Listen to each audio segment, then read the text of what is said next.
And welcome back, ladies and gentlemen, to the analysis desk. I am joined by Alex Itch. As you can see, I don't know whether you could say captain, but he's kind of been forced on him. We've just forced it on him. He's now the captain of the All-Star team. We've just said, yeah, no, you're the captain. It's going to have to happen. First of all, congratulations on being voted in, Alex. How does it feel to actually be on the All-Star team to start with?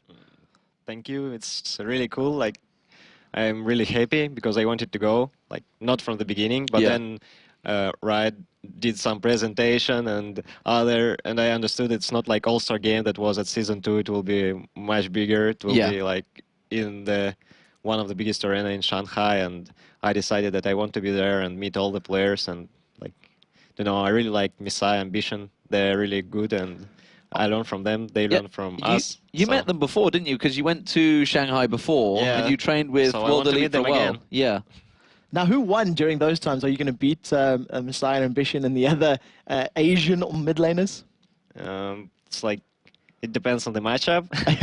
But still, like, I don't think that I'm that far behind, and they're still really good, like their mechanics and you know, Messiah Twisted Fate.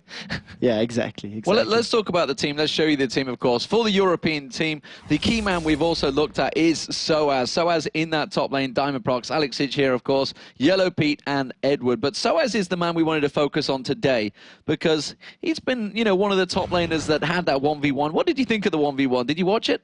Yeah, I watched it. It was fun. And what did you make of the matchup? I mean, did you think of any other things? Because technically in a 1v1, any champion's allowed. So I don't know why Wukong was picked. Yeah, no, it was really weird, and Wicked was still playing the heroes. He's playing like Jace and others, and Sauce was more focused on 1 versus 1, playing the heroes like Draven, Nunu, and others. And Nunu is really good at like lane. He's really strong. So it's like you can play mid Nunu and on the lane top Nunu, but the problem is of like mid Nunu that if you need some damage, then it's not that good. And for top Nunu, it's pretty fine because he's still tanky and supporting his AD carry, for example, with the buff. And if you got some hyper carry like Caitlyn, it can be really good. Yeah, I like that thought process, actually. Now, talk to us about that top lane, because we've seen as he pulled Nunu out, not only in the 1v1, he did it against Evil Geniuses, didn't go down. Do you think it's actually a viable competitive pick? I mean, you've talked about the pros and cons. Why don't we see Darian running it with Gambit? I don't know. Fair enough, fair enough. I think that it's really good, like, against, if you know that Snoopy is, like, in the jungle, like, his mentality is more, he's more like ganking middle than top, and Wicked is more like 1 versus 1. And if Nunu is not getting ganks that much, then Nunu can be really strong, and it's really hard to stay against him. But if you got a lot of jungle support, then, for example, depending like on the playstyle of the team, and I think it suits like against EG really well. Well, let's talk about the other team as well, because the North American All-Star team has been announced as well. So let's check that one out. Dyrus, of course, in the top lane, St. Vicious, Scara, Double Lift, and X Special. What do you make of this North American team to start with? This team is good. It's like all the players that I know like, and maybe there are some problems with Scara at the moment. Like, not people think that he is weaker than Reginald at the moment. So I don't think so, but still, like, even Complexity winning and saying that they just outbanned Scara, and because of that, it was really good for them because Scara was playing on Twisted Fate, and he's not really good with it. Yeah, and what do you make of, say, the two top laners if you compare Soaz to Dyrus in that top lane, or maybe even obviously look towards, a broader field of possibly Sao Mei? We've seen some fantastic plays from him lately. Looking at Macnoon as well for Korea, possibly Stanley. So, Macnoon is overextending a lot, I think. Stanley, strange guy with strange builds. It's like all the time he builds something weird, plays weird heroes. So I think it's fine for Sauce because Sauce is doing the same. And as for Dyrus, like, it's the guy with the pillow. So he won't fall asleep. I actually think that Dyrus is really good. Like, he's playing really stable game. Like, he's playing stable heroes, and he's like not, for example, star player, but not falling behind. So it's like the wall, and you need one guy in the team like that. How is he going to match up against the rest of these top laners that we talked about? I mean, we've seen Soaz, we've seen Darius to a lesser extent in the international circuit, especially if you think about last year. TSM didn't travel outside their borders much at all. So do you think he's going to, match up to the rest of the world's top laners and trade evenly? Will he be as stable against the likes of, Wei Zhao's, Stanley's, things like that? Wei Zhao. He meant Xiao Mei. Yeah, so Xiao Mei is, I think his mechanics are really good. Like, he's one of the strongest, if not the strongest top laners. And but for example, Soul's strength is like he's playing unusual heroes, and if he pulls out something like Word again, that can be really strong. Like, you never know what he will pick. And as for like Darius, I think he will play more usual heroes, more heroes that he's used for, like Renekton. I don't know. I think Singed was nerfed, but some heroes like that. And Koreans and Chinese people playing against it all the time. And I think if it will be, and it can be a 1v2 lane.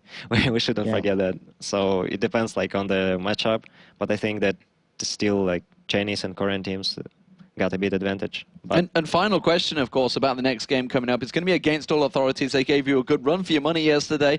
SK Gaming as well. They've definitely managed to settle themselves in third place. How do you think this one's going to go? I think SK is looking really strong at the moment. Like, they got a really good fight against Fnatic. So right now, I would vote for SK. Okay, well, we'll see how it works out. Of course, SK Gaming versus Against Authority is up next, and Joe Miller and Jason Kaplan will take it away. Thanks a lot, guys. Another crunch game coming up next with yesterday's form team Against Authority taking on a very confident-looking SK. And of course, last time these two teams met was in Week 6, where Against Authority ran an AP Cannon in the top lane. We talked about, Freddy122 being able to do that when we saw him pick him up yesterday. And of course, Udyr in the jungle, but that before he was actually changed. And also, that was when Cross was back on the team, so it was a really different Against Authority then.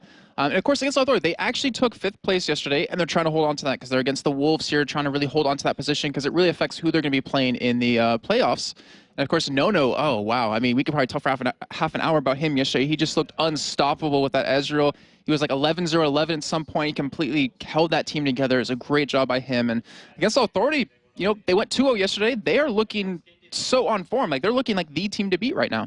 Yeah, I mean, last weekend, SK looked unstoppable with that win over Gambit. Yeah. Then they had a very close game against Fnatic where they lost, but still, as a team, looked very, very good. Yeah, they did. And we'll see if SK can take this victory because, well, actually, it matters, but they already clinched their 3rd place position. So we'll see if they can take a couple of wins away from other teams. They will clinch it if they win this. Oh, sorry, game. yes. We should clear that one up. Yes, this is like the game to clinch. Yes. The word clinch is used a lot in this sentence to get that 3rd place secured for them. Let's put it that way. Yeah. Let's have a look at the rosters of both teams. Starting with Against Authority on the blue side with Freddy122 in the top lane, maybe. Virtual in the jungle, Slayer, and then Nono and Dude, the AD carry and support. And of course, over on the red team for SK, we have Kevin in that top lane, Hercubot in the jungle, Ocelot in the middle, and Candy Panda Nif in that bottom lane. To go more in depth on both teams, let's have a look at our key players, starting with Against Authority's mid laner, Slayer. He's been looking good for Against Authority recently and has shown that he can switch those roles with Freddy122 for the better of the entire team for Against Authority. His Karthus performance yesterday will be something that he wants to maybe bring to the table, at least the level of which he played that Karthus.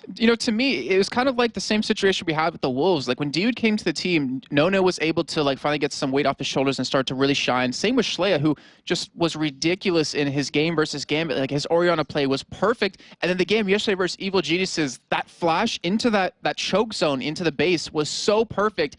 It just showed his mastery of the game and how really good he is on that Karthus. And of course, he did play Kha'Zix in the next game, and he did such a good job of actually jumping in and out of fights. Like, he was dancing around it just well enough where he would, use his Void Spikes, and then he would hop out so he wouldn't get caught, and then he would hop right back in and pick up kills, and it really helped Against Authority take that win over the Giants. So then, Ocelot. Obviously, his opponent, maybe, if Shelly does end up in that mid lane, showed us last week that he can step up to the plate when SK really need him. His Twisted Fate against Gambit is a prime example of that. It was absolutely incredible. Yes, it was. I mean, he was the big playmaker in that game, visiting that top and bottom lane, mostly the bottom to take out that Soda consistently. And his KO yesterday against Dragonborns was really damn good. His Lux versus Fnatic, I mean, you had some great kills out of him. He visited the top lane from the river and picked up that kill onto Yellow Star relatively early on. And we always talk about him stepping up as a mid player for his team, and he seemed to have a little bit of trouble throughout the entirety of LCS, but I have to say, these last 2 weeks, he really has. Well, against All Authority, as we said, have looked a lot stronger with the addition of Dude. And let's not forget that new gaming house, which we saw in the feature last week. So before we get started with the match, SK had a lot to say, actually, about the strength of that new look against All Authority. The new support from A makes them much more stronger. They got the new support Dude and they got the gaming house. It really improves the overall team play, so they're a lot stronger now. The most dangerous player is probably Candy Panda, because he's the most consistent of their team. He's always doing pretty well. So when it's about supports, I think Nerf is a bit better than Dude. I think he just has better experience. SK are a really strong team right now. They have a really strong mid game. They know what to do, but they can be inconsistent. So hopefully we can exploit that, and hopefully they don't have one of their best games against us and we can win.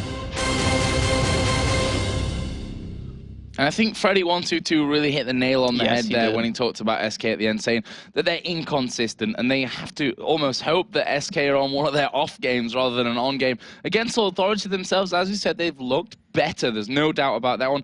But they themselves are also not the most consistent of teams. Yeah, very true. But you have to say, with Dude coming to the team, it seems like it's changed a little bit in their favor. They've won majority of their games. And, you know, SK, we talk about, you know, like an emotional team and a momentum-based team. They got the win yesterday early on, but then they lost to Fnatic, and we could always see that as like a really big confidence breaker. But we'll see how well they, you know, talked about it that night and how what kind of mindset they came into today. So first bands coming out here, Jarvan the fourth, aimed straight at Hercubot. Twisted Fate straight at Ocelot. On the other side, Karthus banned out against Slayer and Thresh against Dude. Final bans here, 4 against All Authority, going to be Shen. Obviously not want to let Kevin have that one, or maybe even Hercubot in the jungle at the end of it. What will the final ban here be for SK Gaming? Maybe an AD carry aimed at No. It could be. I was thinking maybe it would most likely be in the jungle. Maybe take away Nasus, though Hercubot likes him quite a bit. Volibear hasn't been played much. I mean, he was banned once yesterday and picked once yesterday because of the recent changes to him, but they do take away Renekton from Freddy122. So, you know, all these bans coming in relatively quick because they came into this game knowing what they wanted to take away from the other team. Exactly. We see that, you know, the fast bans when the teams are prepared for each other. That's how it goes down. So first pick here for against All Authority. Elise is still in there. I've got to say, though, I quite fancy a jungle first pick here for against All Authority for Virtual to be in his comfort zone. Yeah, I mean, because with Volibear kind of nerfed, like, Hercubot can play Hecarim. He can play Shaco, which I talked to him about. He did back in Katowice. And then Nasus, like, those are the only real junglers you have nowadays that are really heavily played, though Amumu is open. But like you just said, against Authority, they're going to lock in the jungler. They're going with that Nasus, and they want that strong lineup. And then we see Elise being hovered over for SK. So we see Nif play it as support. Yeah. We could also see that in other lanes. It's always a very high potential as we see it locked in right away for Kevin. And of course, with Kale left open, seeing Ocelot play him yesterday, why not pick him up again? But Kale is another one of those dynamic picks which can be, at the end of the day, in the support role, in the middle lane, in the jungle, even in the top lane. So I believe we saw Mover playing support Kale. Yeah, exactly. Well. And that's the one thing that, you know, that kind of pick, along with Elise as well, really leaves the Against All Authority team guessing from this one. But what are they going to go for next? Kind of expect, now that the jungle's in there, to go with AD carry and support, not really knowing what Elise and Kale are going to be doing. The thing is, Kha'Zix is left open. This is true. That is, I mean, such a heavily contested pick. We know Schley can play. We talked about him yesterday and how well he would just go in and out of games, or in and out of fights against the Giants.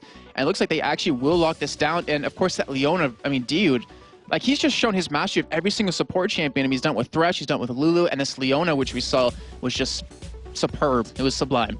Well, it is going to be the Kha'Zix locked in there. Jason's crystal ball is functioning, Yes. Heute, wow. Heute. Too much German speaking for Joe, apparently. Today, of course, is what I meant to say. So what are SK going to go with here next? Is because Candy Panda is on the screen, and I taught German to him. That's why. That's my excuse at this point. So SK then, with that Elise, with the Kale, as you said, could really go in any kind of direction. The support already picked up here for against All Authority. See, I think this is exactly where the AD carry is going to come in, because you can pick up Varus or you can pick up Ezreal. Like, you can take away a champion away from Nono. We know Candy Panda plays a lot of Varus, plays actually quite a bit of different champions, and looks like he might give his shot at Ezreal. And of course, SK, they did show Volibear for a second there, so we might actually be going with that champion. And we talk about, you know, his early game ganks have been nerfed a little bit because his speed is a little bit slower, but in the end, when it's rank 5, he actually moves faster than he did originally. So in the late game, he'll be very strong. And if they do keep that flash on him, you have a really strong initiate. Yeah, that was all, you know, done to stop the early dominance that Volibear really brought in there. But I think if you're running with Ghost, which, you know, against the likes of Lulu is not what we usually see, but with a Leona in there, you've got a Wither obviously from NASA, so we'll see what Hercubot goes with from that one. Obviously, Varus was picked up by Candy Panda, very strong pick for him.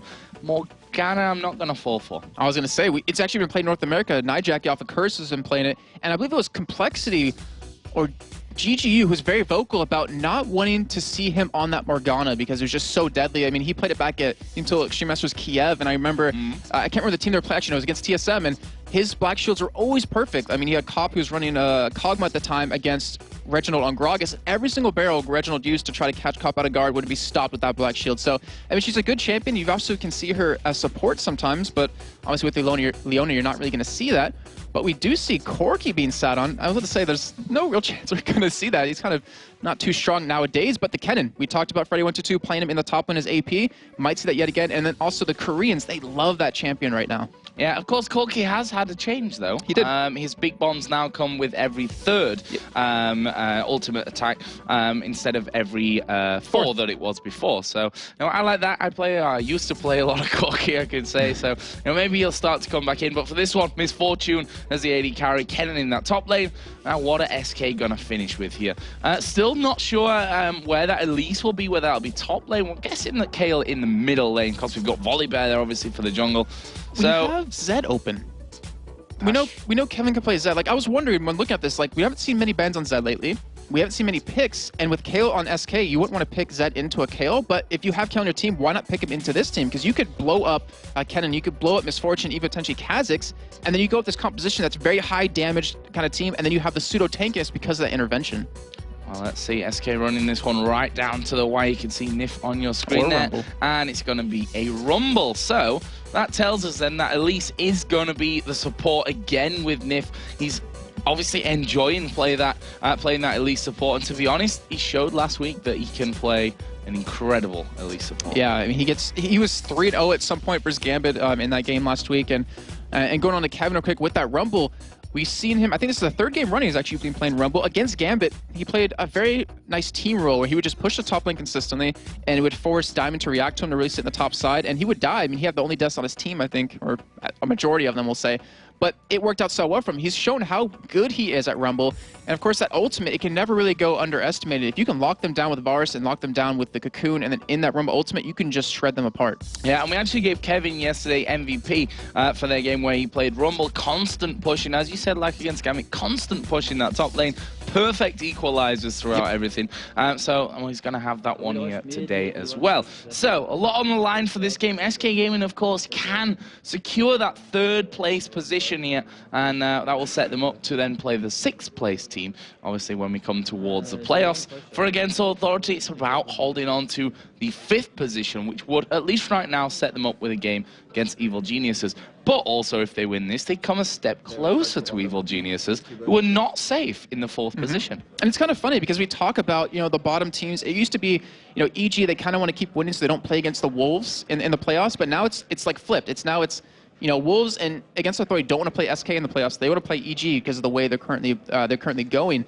But we'll see how it does develop because, like you said, their Evil Genius is not safe just yet. And Against Authority, I mean, they smell blood. They want to close in on that. Well, that's the thing. Against Authority were the team that everyone probably wanted to have in the playoffs, and, you know, to avoid the Wolves. But right now, Against Authority are looking so good that it almost doesn't matter anymore because both Wolves and Against Authority are looking strong.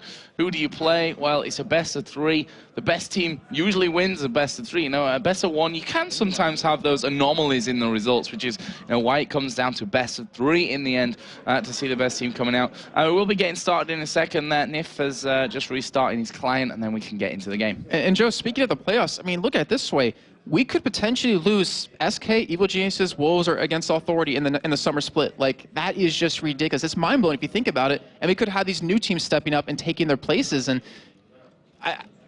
I have like no words for that because it's just so like on the edge right now, and I can't wait till we actually get to the playoffs and get to the promotion series because things are going to change. Well, you say we might not have any of those teams, but the only teams that we know we'll definitely have in that next half of the season are both Gambit and Fnatic, of course. The rest of the teams are going to be playing these playoff games first of all, and then possibly into the relegation tournament. 7th and 8th will go straight to the relegation. No playoffs for them. They are going to be, well, facing a very tough challenge. The likes of Meet Your Makers, TCM, and what have you all down there to maybe cause an upset and get themselves into the LCS, get their dream job, I think we can say. And Dragonborns could potentially play against one of their old teammates, Dexter, who is, I don't remember the team name exactly, it's like Dexter is crazy or something like that, but they could potentially play against them. Dexter's evil. Is evil, there we go. That's a crazy evil, they're synonyms, right? Yeah, I suppose you're right with that one, technically. So against Authority versus SK Gaming, a crunch matchup here in the mid-table, and we're going to see how this one all goes down. Jason, run us through level 1 here quickly. Looking at the sides we have, so we have against Authority, they have a lot of damage, and with the passive off Leon, they can apply a lot of damage to the entire enemy team. So we could see an evade out of them, but with the way they're setting up, it looks like they want to secure these double golems at the bottom lane, just to make sure Nono has that level 2 advantage over his counterpart. And then for SK, I mean, you have Rumble, who Kevin, I mean, he's just done a phenomenal job on. You want to give him a safe start, just because you know how well he can use him. So I don't think SK are going to go for any sort of evade either. It's just mostly going to play it out, kind of safe in the beginning, and see if they can win it as the game goes on. Because remember, this is a very crucial match, just like we've been saying. SK could clinch that 3rd position, and against Authority could get one step closer to EG. So why, blow it early by a mistake? Well, one thing that we are going to see here at level 1 is a lane switch coming in with Varus and Elise. Of course, Candy Panda and Nif headed up towards this top lane. Kennen is helping out with Kha'Zix there. They're going to start off with a bit of Wolves for a bit of experience early on. Hercubot starting on the Golems on this top side. So talk us through 1v2, because that's what we're looking at right now. Freddy versus Candy Panda and Nif. And then on the other side, Kevin versus Nono and Dude. Okay, I'm going to start with Kevin on this, because we've highlighted him specifically for the situation. We talked about how, in previous weeks, that he shouldn't win, or he wins lanes he shouldn't win. And yesterday, in particular, you saw him 1v2 against Dragonborns in the bottom lane, and he came out ahead in that lane. He was ahead he wasn't ahead of them in CS, but he was ahead of his counterpart in CS. He got kills. He did a phenomenal job on that Rumble, even holding his turret for quite a while. So seeing him in a 1v2 situation yet again leads me to believe against Authority's going to have a tough time against that. But on the other side, keeping Freddy out of the mix here, not going to let him get farmed, not let him go against Kevin, you're going to keep his late game power diminished for a good period of time, where that ultimate just to lock you up and just blow you up is not going to be too powerful until we get about 25-30 minutes in. I see Ocelot harassing Slayer in that middle lane as much as he possibly can. Early CS there is in favor of Ocelot, but it's very, very early stages, of course, not even 3 minutes into the game up until now. There's Virtual going to be starting off with the blue buff. Freddy's actually come down to help him here, which now, it's not really a loss of time or gold or experience, because, well, that lane's been frozen out in the top lane anyway. Right. But we are hitting that 3:30 mark relatively soon, and that means junglers should be appearing in those solo lanes if they want to make sure that they that their solo lanes don't get dove under the turret. So I wouldn't be surprised to see Hercubot come down to the bottom lane and see Virtual head up towards the top, just to make sure Freddy can't get killed, because he's level 2. He's relatively squishy. If he gets hit with a cocoon and there's just the burst damage out of Varus, he could be blown up. Well, both of those, Rumble and Kennen do have that built-in speed boost that they have, which could help them get away from a 3-man gank. There are wards down on both sides of the map here, but not really covering those all-important ramps up into the tri-bush at the back to prevent those 3-man ganks coming in, which, a couple of months ago, they were pretty much standard at 3 minutes. They were in there. 3-man gank, both lanes, no problem. They've started to slow down a bit, which for me is an opportunity more than anything to see those happen. Yeah, it's kind of shows how quick the meta evolves. In Season 2, it was pretty much just as quick, but that's how fast teams have to adapt to it. But, with the way it's gone now, junglers are just going to stop by. They're not going to go for the gank, but they're just going to make sure they can keep up in levels. Just, hit 6 a little bit earlier, apply more pressure on the map. As we see, Schley getting relatively low in the mid lane. Even Hercubot try to come on for a gank, but not really too successful. Of course, Ocelot got that heal in there as well, going to be helping him out. Slayer will get a fair bit back as well as things go on. So, Virtual going to have to babysit this top lane right now. And getting that Spirit Fire down. Currently 7 CS to 13 if you compare Kevin and Rumble. So Kevin, he's taken a bit of a battering in that bottom lane, but he's actually burned through less pots at this point than Kennen has. And we'll see how well it pays off, because, I mean, yeah, you're gonna take a little bit of damage early on, but you have those health pots for that reason, so you need to get that farm. He's, Freddy122 almost down half the CS at this point, but it's a Kennen, he's ranged, he should be able to keep up quite well, and with Virtual sitting there just to make sure he gets that experience, doesn't get forced out of lane, he should be able to pick that up very soon. Well, right now, not a lot for Freddy to do, because SK are freezing that lane out perfectly here, and making sure that he doesn't push too hard up on towards that turret. Then he loses out on all the experience coming in. Nasus actually hovering around the middle. Volibear, though, gonna be a tough bear to lock down.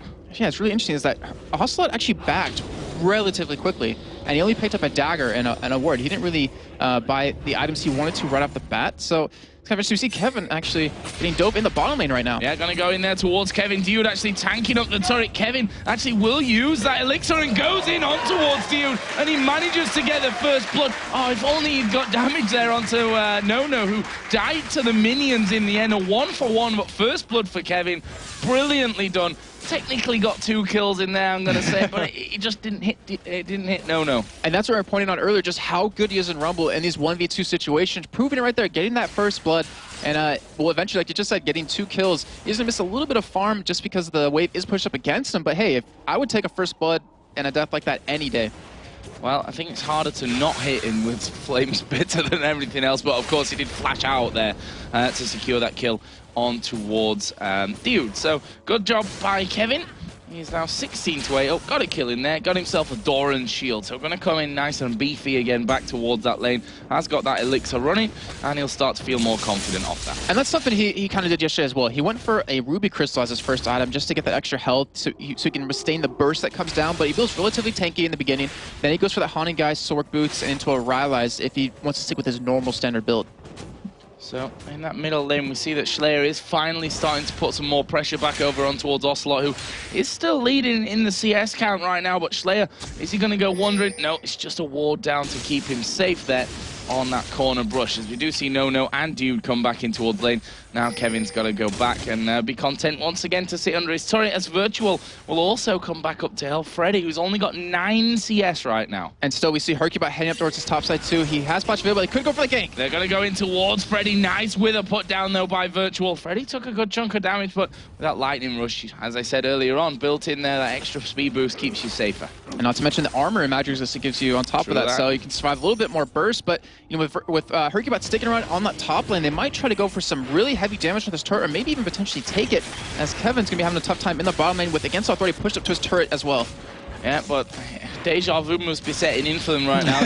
Should we go for it? Are we gonna die if we do that? Gotta be careful, that's for sure, as Candy Panna tanked up that top turret, but not gonna be much left of these wave of minions by the time it actually gets through to them, and they should be putting damage down again. Freddy will return to lane. Got himself that elixir still, plus the Doran's Blade in there.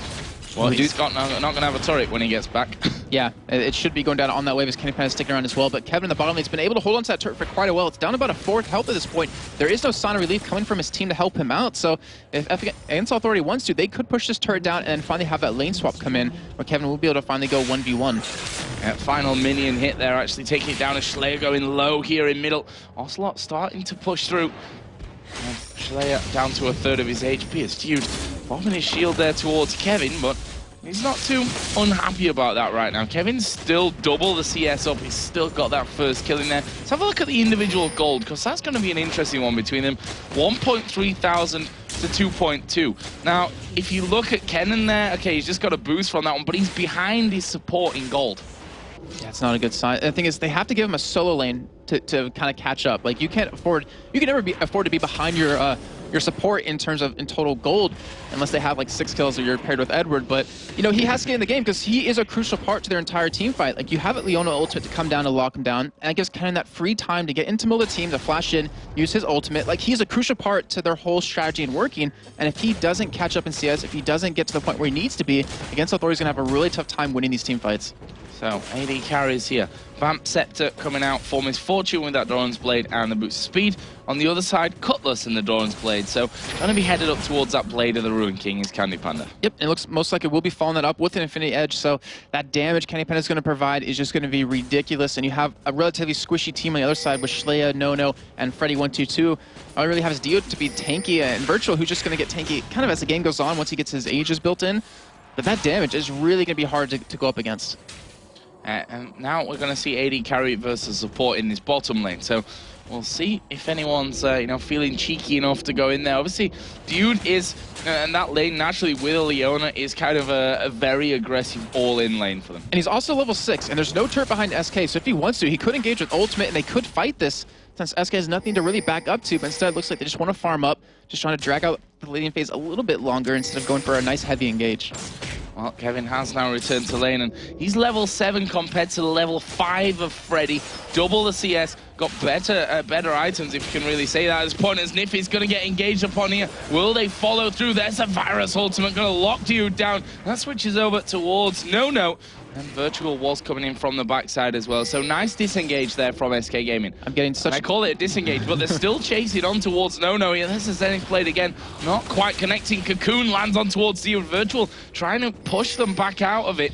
But Volibear is waiting off in the wings. There's the bullet time, which is going to rip through. But No taking a lot of damage. Forced to flash out of that one. Ooh, and the arrow coming through almost connected as well. And Joe, I'm getting such deja vu right now in the top lane with Kevin. He's just going to keep pushing that lane over and over and over again. There's not really much Freddy122 can do about it since he is at a level discrepancy here, 8-5 at this point. And Kevin's going to be just doing this entire game, and it's going to force Virtual to deal with them or force Shlea to come by and help him out. But we see an engage trying to happen out of Hercule, who tries to flip a ward, but that is planted pretty well in the ground. Yeah, not really going to be able to get in for that one. Dude did, to his credit, flash away just on top of that flip, so that's why that all looked a bit strange. But in this top lane, as you said, how is Freddy supposed to deal with Kevin at 2 levels behind him? It's not easy in any way, but luckily for him, Kevin doesn't have any damage items built just yet. I mean, he's going towards a Haunting Guise, but doesn't have it picked up just yet, because that would be a pretty easy 1v1. But, you know, you see SK, this is what they did yesterday, and they're doing it again today. I mean, it's working, so why not use it again? And then they take the top turret early on, they switch Kevin up there, they have him go in a 1v1 situation, win that situation, and then go for dragons whenever they're up. Yeah, and that dragon was, of course, taken while we were discussing that top lane there, so nice little pickup for SK. And now we see that Candy Panda has finally gone ahead of No in the CS totals here as well. Ocelot in the lead just by 1 though, and there is Freddy. He comes up to get some CS, and Kevin says, no, you don't. Flame Spitter in his face, he has to rush off. Just get out of here, and he's going to keep doing that entire game as, oh, just the Cocoon barely missing right there, as Nona's going to be aggressive. I'm not sure he can really deal with the damage. Well, especially not now as we've got Hercubot coming down. There is the Solar Flare, but Duty's in the middle of the pack. He will fall from this one. Nif going to repel up there. He was taking a lot of damage. No is very low. There is a barrier coming out of Candy Panda as he charges up that Q, trying to bait them in for it. And now Ocelot's coming around the back, going to give himself the speed boost. Can he get in here on towards No, he will go straight underneath the turret, and they leave Virtual. Well, they've taken down the AD carry and support. Ocelot actually did use intervention there. He was a little bit scared of the, you know, being withered in turret range as it was hitting him. And they could go for a Thorman push here, but it looks like they are going to back out instead. They need to defend that middle turret and keep it alive. As Shlea, if he starts to roam right now, like when he hits 11 and gets his reset on his jump, he could really interact and really create some advantages for his team. But then again, Kevin's still in the top lane, still being aggressive, still 28 CS ahead of Freddy122 at this point. And to let you guys know, Freddy122 is going AP at this point. But he has a Doran's Blade for just easier last hitting in lane. This is something Wings of Death in North America kind of made popular. I believe there's even some before him, but just, you know, make it a little easier for you to last hit, and then you kind of just turn out as much AP items as you can later on. Yeah, making that laning phase as easy as... well, it needs every break that he can catch right now. Doesn't even mention early on that he was currently on less gold than his support. That, of course, now has changed since that turret went down. He's had a lot more farm, up to 47. Still not quite matching that of Kevin's Rumble, who now has that Haunting Guise. Yeah, he's 60 gold ahead at this point right now, Joe, which is better than being down. Stands. Yes, it does. He's ahead of the support. Yes, he is. By about a ward. And then you see Freddy122. I mean, with the aggression that's been happening to his lane consistently now, he was forced into a Negatron Cloak. I mean, it's not the ideal item. Yeah, you can build an Abyssal on it, and which will, you know, work out quite well when you're against a double AP team, but that's not the item build you want to go right now, because that pretty much concedes any mid-game power he's going to have over to SK. All right, Schleyer putting down a bit of pressure on towards Ocelot as well, who just turns around and returns it. All volley bear coming in from that top side. They've just getting wards. I say getting wards down and into where if he actually plays one in there, is Nono going to start to push in towards Candy Panda, but can he stand toe-to-toe with Candy Panda, who's got that Blade of the Ruin King already in there? No, he can't at all. I mean, the speed boosts you get from Varus and also the heal you get from that, as you see Schleyer getting attacked in the mid lane with Hercube there, it looks like they are just going to back off instead. Yeah, Schleyer just popping his ultimate there, and will just get himself away. Freddy was coming up from that jungle as well. In the meantime, Kevin, surprisingly enough, he's pushed that top lane right out, and he notices, oh, look, blue buff's up. Let's try and steal that one away. And see, the thing is, it's very reminiscent of what Darien does. He likes to push that lane consistently, be very aggressive, but Kevin's been putting wards down in that blue bush the entire time, so it makes it so if he does get ganked, they're going to have to go the longest way possible, which, I mean, in the end, yeah, you're going to die, but that means your team could put pressure somewhere else, like in the middle lane or the bottom, or even potentially that dragon. So he's been doing a phenomenal job at this, and it's just working for him so well. Against Authority has to have some sort of answer to this. Oh, Nif going to get hit here, but will repel himself, come straight back down on top of Schleyer, and will have to flash in the end to get away from that one. And, you know, not a kill coming out, but a flash is a flash, which needs to be used later on as the equalizer goes down there from Kevin. And Freddy himself didn't want any part of that one. He flashed out as well. And the thing is, with that flash down and the equalizer having a 100-second cooldown, he could have that up by the time that flash comes back. As the middle turret's being pressured by Against Authority right now, it should go down if Against Authority wants to go for it, but they're being a little hesitant because they don't want to get engaged upon. If they lose a fight here, the gold lead is going to swing so heavy in favor of SK, then they'll potentially lose Dragon. That's going to be up in 1:30, and it'll set them really far if they weren't far enough ahead, behind at this point.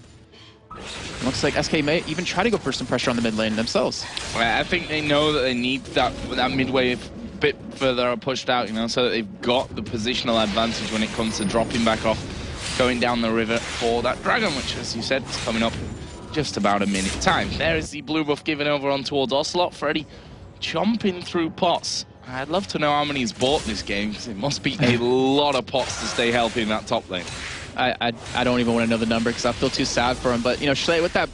Actually, he doesn't have blue buff himself, but with also that blue buff, he's been aggressive. Nono getting caught in the bottom lane. Yeah, Nono's in a lot of trouble from this one. Nif gonna pick up the kill. He's gonna try and get away from him somewhat. Of course, Repel on cooldown. Candy Panda not super healthy either, as a slow will land here on towards Diode. Will they be able to follow through? Nif still very, very low, withered, but not finished off.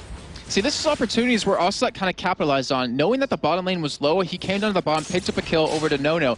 But Schleyer, unfortunately for him, he wasn't able to do that, because if he picked up the kill on Nif, which was already so low, he had to jump back up again for Candy Panda. Would have been a double kill and a nice chunk of gold for him.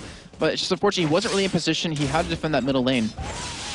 And look at the CS difference now between Freddy and Kevin. It's only getting bigger at this point. 109 to 67. That is a huge lead. Let's have a look down the gold. 3.4 thousand.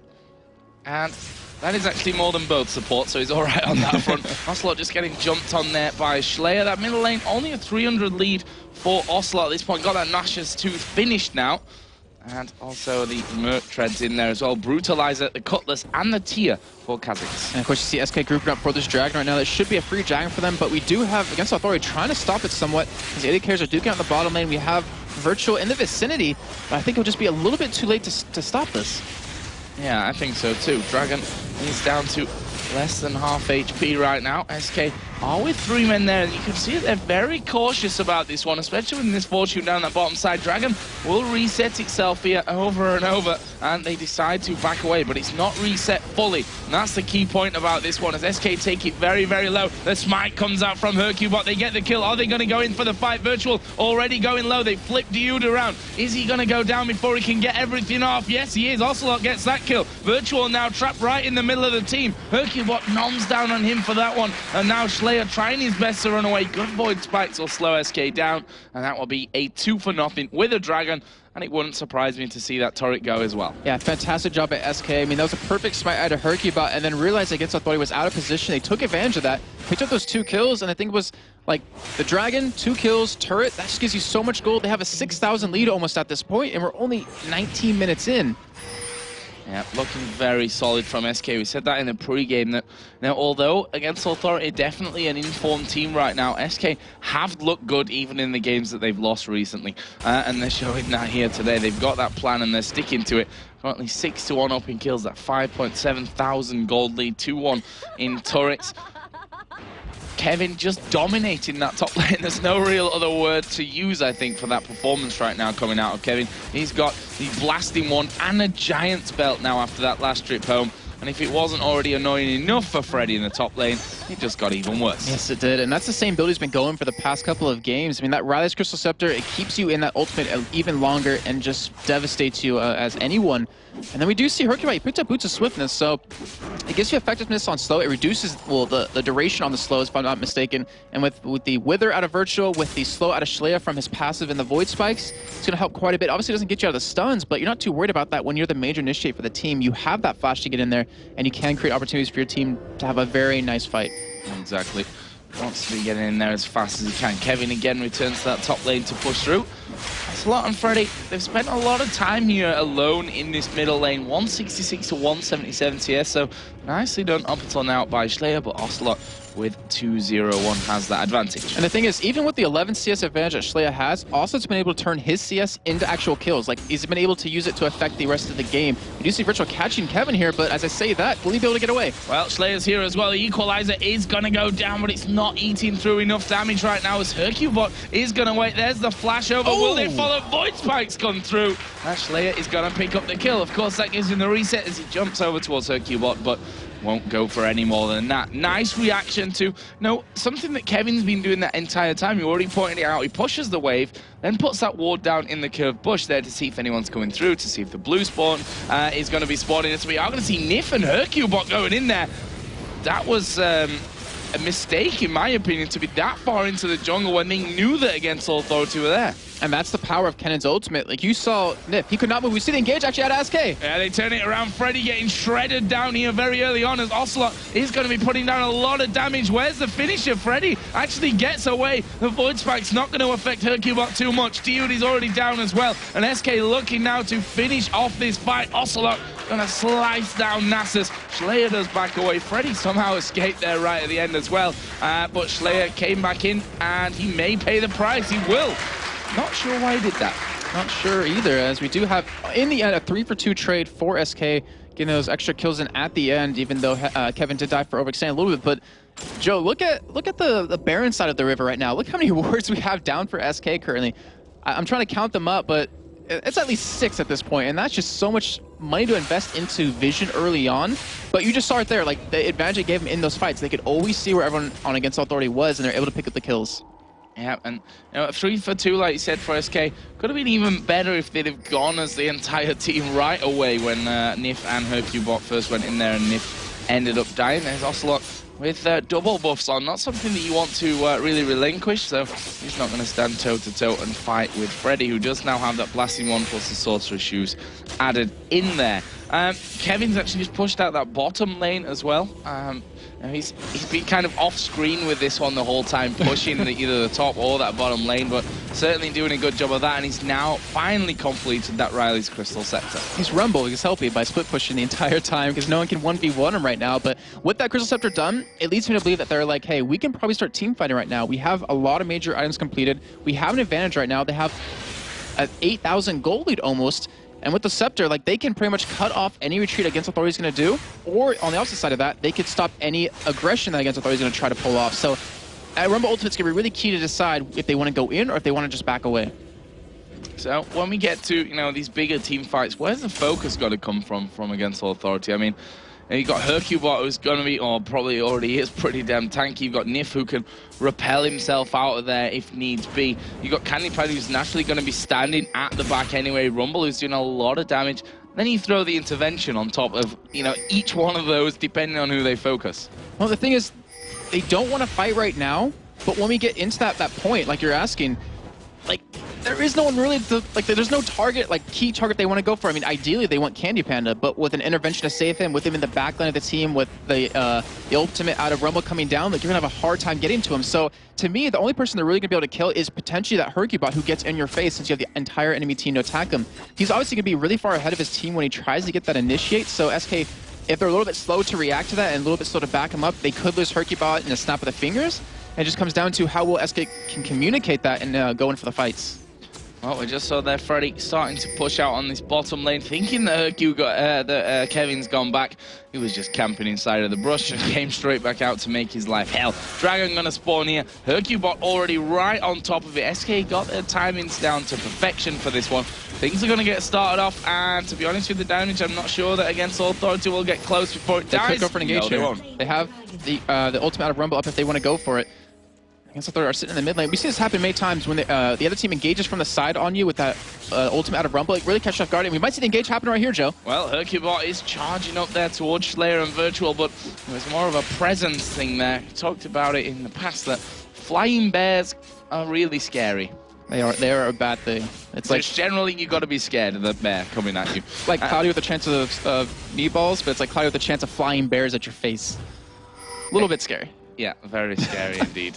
So more wards coming down from SK Gaming on the top side of the jungle. No, he's pushing out that top lane, but he needs to be careful that he doesn't lose an inner mid turret for the pleasure, as they are going to get in there. Freddy locked up on top of the equalizer, his ultimate, meaning absolutely nothing there, and that will be an instant kill onto Freddy and an inner turret. As I was talking about, no misfortune there, not the fight that Against All Authority would have been like to have been pulled in for. Freddy actually did go straight in. I think he actually got flipped in the end by Hercubot as he came, as the Varus ulti ended and he wanted to get away from the equalizer. Hercubot flung him straight back into the team, which, generally you wouldn't do against a Kennen, because having him in the middle of the team is his perfect position. But when he's not got all that much damage and he's very squishy, it's actually the perfect place for him. That's the thing. It's a problem that's developed as the game's gone on. From the early pressure that they applied in the top lane, as you see, Nona being aggressive. But with that early aggression we saw on the top lane, with Freddy getting denied, he was forced to go as Abyssal Scepter because he's against a double AP comp. So yeah, it's a standard item, but you have to get a Zonias. They can burst you down so quickly. If he's going to get in the middle of the team, he has to have that backup. And he didn't have it there. So you saw the price that was paid for it. He just got blown up quickly. SK wasn't even worried about him because he doesn't have the damage at this point, and they won the fight and a tower off of that. So let's have a look at some of the items coming out here. And specifically, we're going to focus on this middle lane. Kha'Zix with that Cutlass in there, with the Brutalizer, with the Tear. Seems like I said that he had those 3 items about 10, maybe 15 minutes ago. On the other side, though, Ocelot, Nash's Tooth, Needlessly Large Rod, Sheen, Blasting Wand in there as well. Okay, so for Schley, he's sitting on 1,500 gold right now, so he can pick up an item relatively soon. The thing is, most Kha'Zix will want to build a Bloodthirster as their first item. Oh, we do see Candy Panda catching Slay in the bot lane. Yeah, it steals all that movement speed away from him with the Blade of the Ruin King and snipes him down at the end. Brilliant play out of Canyon Panda. And that's one of the strengths of the Blade of the Ruin King. You think you're running away when actually you're not. You're running to your... Then, we talked about, or I was trying to talk about the Bloodthirster as an item he needs to pick up. He actually has a BF sword right now. But the thing is, Kha'Zix works really well because you can poke really well, and the thing is, you have a tier for the mana for the sustain of that, but you get a Bloodthirster on top of that because all the attack damage you build from that item just decimates the enemy team. But he went for a Brutalizer straight into that build run of Cutlass, so it kind of threw off his build a little bit, but he needed it to actually survive in the lane phase against Ocelot. I mean, Ocelot will slow you down and speed himself up at the same time, so you need some sort of slow to keep him away from you. And over on Ocelot's side, I mean, you have the Nash's Tooth done, so that item's completed, but you have 2 different items you can go for right now. You can get a Death Cap if you want for some more burst, or you can go for a Lich Bane, which gives you a lot of burst as well, and also a lot of pushing power. So it's up to him where he wants to go, and he set himself up nicely to adapt his build to what they need. Well, they already stole the enemy blue buff away, which feels like the 3rd or 4th in a row maybe now that SK have stolen away from Against All Authority. Also actually getting his own there, so showing the importance of having that blue buff on the Kayle. Really wants to keep that on him. And SK pushing down this middle lane. Of course, they are down to the inhibitor turret there. Kevin has pushed this top lane out now as well.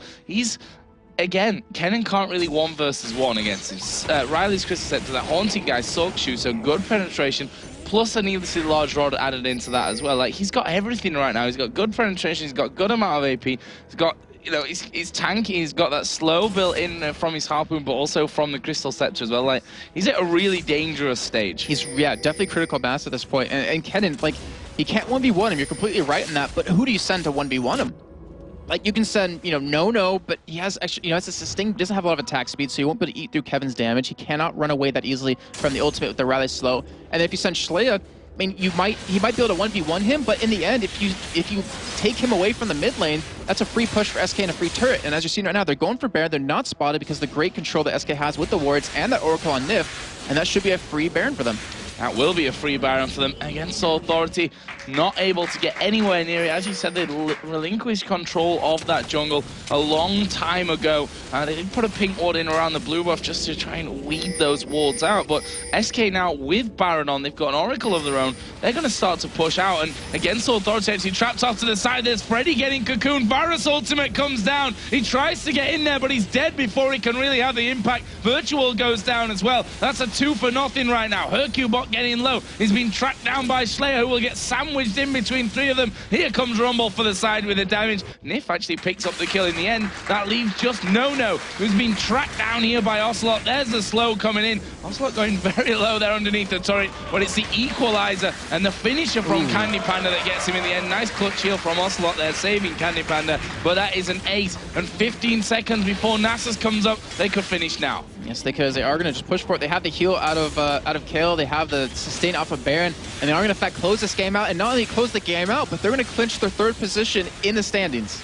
Yeah, really strong performance here from SK. Gonna finish 16-3 in kills, maybe, unless they go for more here at the end. No, they're gonna finish this one off. SK Gaming taking down against Authority. They are now 3rd position, guaranteed here in the European LCS Spring Split, and you can see what it means to the team there as well. Solid positioning. That's it from me and Jason for now. Let's get over to Quickshot and Demon to break down the match.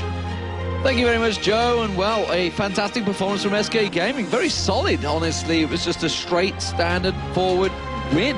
There was nothing spectacular in it overly, and really it was just straight dominance from the start. Basically, you know, the lane phases just worked out so well. Yeah, that's the best way you can talk about it. From the initial moments of the game, they did the swap of the 2v1.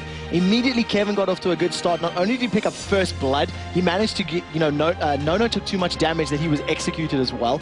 In the top lane, you had Candy Panda and Nif just completely shutting Freddy out of the game. He had so few CS numbers in the opening 5, 10, 15 minutes that Kennen was never a factor. That was a 4 versus 5 matchup because of how well the initial minutes went with Candy Panda and Nif just completely zoning him and removing him from that battle. And so many times when the team fight came around, you just saw Freddy just get melted. He wasn't in the fights. He popped his ultimate, but he's just like, well, you're dead already. Yeah, and you know, talking about those team fights as well, especially once we got to the 10 to 20 minute marks, No-No was nowhere to be seen. We had 2 particular engagements in and around the blue buff and then in the mid lane, where against All Authority, they sort of started a fight by themselves, and then, you know, the second time around they got jumped on. No-No was not there. He was away farming in the first instance, and he was in base recalling, and it just felt like against All Authority weren't all on the same page in that particular match. You know, SK, they were pushing them, they had AAA defending, and AAA were just trying to fend off the blows that SK were throwing, and they weren't sure how to play from behind, from that defensive stance. And honestly, it was such a dominant performance that we actually didn't bother with the replay, because really there wasn't a huge highlight within that game, you know. But the main one we look at is really the MVP. I mean, it's Candy Panda we went with this time around for SK Gaming.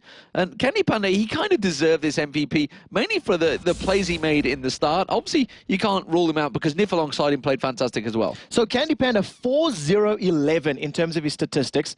He controlled the top lane, first of all, in the 2v1. Then when they did the 2v2s, he survived 3 separate engages from against All Authority where they dove onto him. He was able to fend them off. When we got to the mid lane engagements, he was untouched. His positioning was spot on. And there was a couple of guys on Reddit saying that ultimate, the chain of corruption, that lockdown Kevin on that inner mid turret, it was perfect. It was his ultimate that set that up. So a deserved MVP and very, very well played by SK.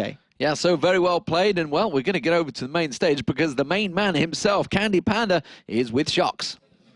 Thanks, Joe. The MVP, Candy Panda.